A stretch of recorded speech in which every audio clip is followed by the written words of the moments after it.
બનાસકાંઠામાં આવેલા જળ પ્રલય બાદ નિરાધાર બનેલા ખેડૂતો આગળ આવ્યા છે। આજે બનાસકાંઠાના આ ખેડૂતોએ ગાંધી આશ્રમથી નીકળીને ગાંધીનગરની મુખ્યપ્રધાનને રજૂઆત કરવા પહોંચ્યા હતા। કાળ બનીને આવેલા વરસાદમાં લોકોનું ઘર, અનાજ અને ઢોર ઢાંખર પણ પાણી સાથે તણાઈ જવાથી આ વિસ્તારના લોકોની હાલત કફોડી બની છે। ત્યારે પોતાની માંગ સરકાર સુધી પહોંચાડવા આ લોકોએ રેલી યોજી હતી।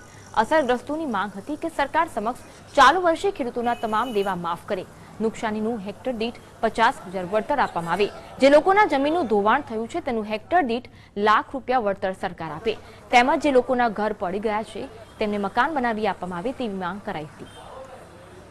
સરકારની એક જ માંગ છે કે ચાલુ વર્ષે તમામ ખેડૂતોના દેવા નાબૂદ કરી દે, નુકસાનીનું હેક્ટરે 50,000 રૂપિયા વળતર આપે, જે ખેડૂતોને જમીન ધોવાણ થયું છે એનું હેક્ટરે લાખ રૂપિયા વળતર આપે। જે કાચા મકાનમાં કોણ રહે? ગરીબો જ રહે।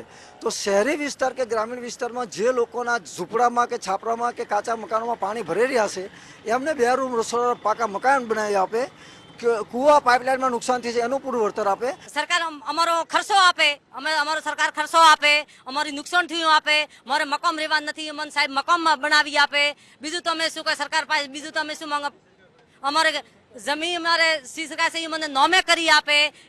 અમે ગરીબ છે સાહેબ, અમારે કોઈ પરિસ્થિતિ નથી, અમારે જમીન મેં અમે કમાઈ ખાશા, બીજી છે મેં કમાઈ ખાશા, તો ગે વર્ષે અમારે પાણી આવ્યું તોય પણ નુકસાન આવ્યું તો કોઈ મને મળ્યું નથી।